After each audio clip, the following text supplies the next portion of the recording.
We have 5 high risk and then 10 that are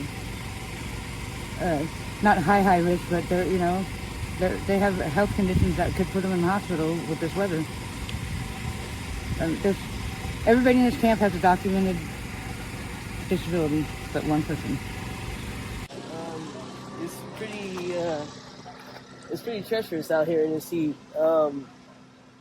I like to help the people that help me, so I got my little canopy set for outside for people trying to beat the heat. I got the pool here for the dogs, but without generators or anything like that, it's hard, especially if you have to walk to get your water, because you never know how far you have to walk,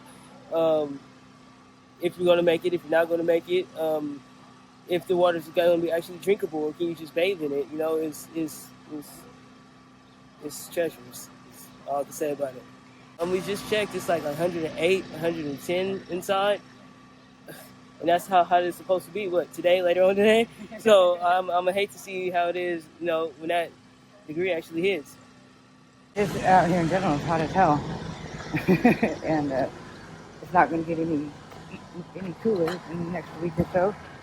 And I'm afraid for some of these folks.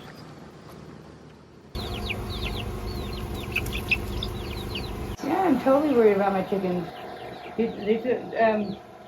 It's hard on a normal day to keep water in there for 8 little birds, and now it's hot and even harder. So they're drinking a lot of water. Most definitely I'm worried about them. Oh, just my last bottle of water for my animals. We're going to be hitting the fire hydrants to get water for our animals and stuff. Chris already went and got water for them earlier. Between community and going out and getting it ourselves, that's how we're going to deal with the water situation. But for some of the high-risk people, I'm kind of worried about them.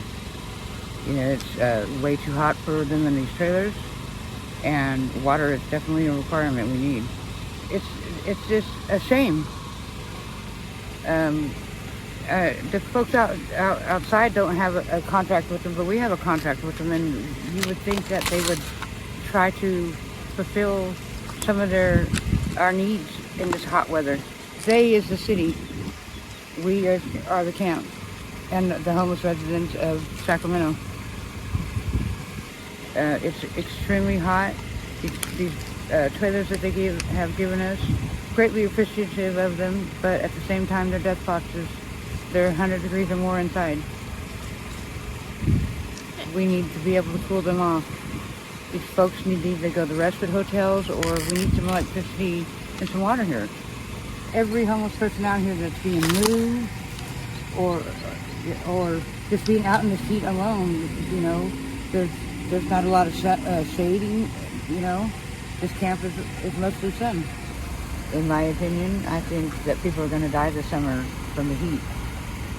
It's just, our ozone layer is fried, and it's just getting hotter and hotter each summer, and this is way early to be this hot.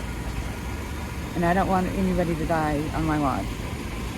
I don't want anybody to die at all. And the way it's going, if they don't have their medical needs met, it's going to happen. And I just think the city should be ashamed of themselves for not even caring about what's going on with these folks in camp, out of camp. They don't, to me, they just don't seem like they care.